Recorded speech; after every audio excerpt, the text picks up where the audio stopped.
Pamilya muna bago ang lahat. Pangalawa, pakikisamang tunay at tapat. Huwag mang-apak ng iba para lang makaangat. Magpursiging Ang mga babae, kapag gising galing pagkatulog, ay kinakamot nila ang kanilang mga mata. Alam mo kung bakit? Kasi wala silang itlog na makamot eh. O, ano, puro pagpapatawa na lang ba? Natural, minsan na nagseryoso ko, iniwanan pa rin ako. Akala ko ikaw ay Hindi ko alam bakit at totoo paano. sa aking paningin. Ikaw ba? Ano ba sa palagay mo? Ha?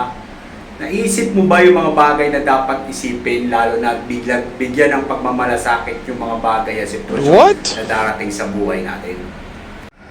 Minsan din natin namamalayan na kapag dumating tayo sa sitwasyon ng buhay natin, marami tayong mema o marami tayong awit. Di totoo yan. Kadalasan, tayo rin yung gumagawa ng problema sa sarili natin, hindi lang natin napapansin.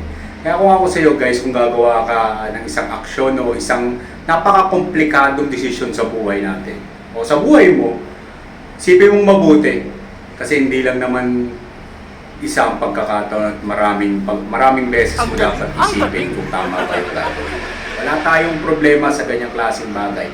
Pero yung sitwasyon at pangangailangan ng buhay ng tao, mas yun dapat ang bigyan natin ng punto. Huwag natin bigyan ng punto yung mga buhay ng ibang tao, bagkus lagi nating ipagsaalang-alang yung mga sarili natin. Sarili lang natin, tayo mismo yung liable dun sa mga bagay na possible na mangyari sa atin. Kaya kung ano man yung nangyayari sa'yo, sabi nga nila, ikaw ang dahilan, ikaw ang may kasalanan, at ikaw rin ang balang huli na mag-aani lahat ng bagay na ginawa mo. Even though good or bad. Pero siyempre, mas maganda doon tayo sa success para makamit natin lahat ng ating pangarap. Huwag kang maging positibo lang. Lahat ng bagay kailangan lagyan mo ng aksyon.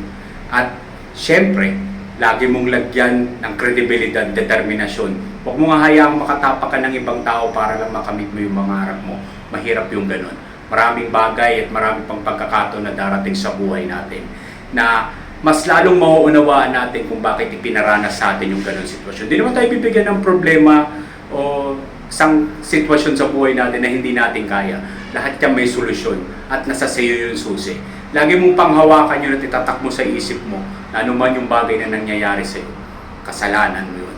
Lagi ka magpasalamat kay Lord dahil binigyan ka pa niya ng pagkakataon at oportunidad para humarap sa panibagong umaga ng ating buhay.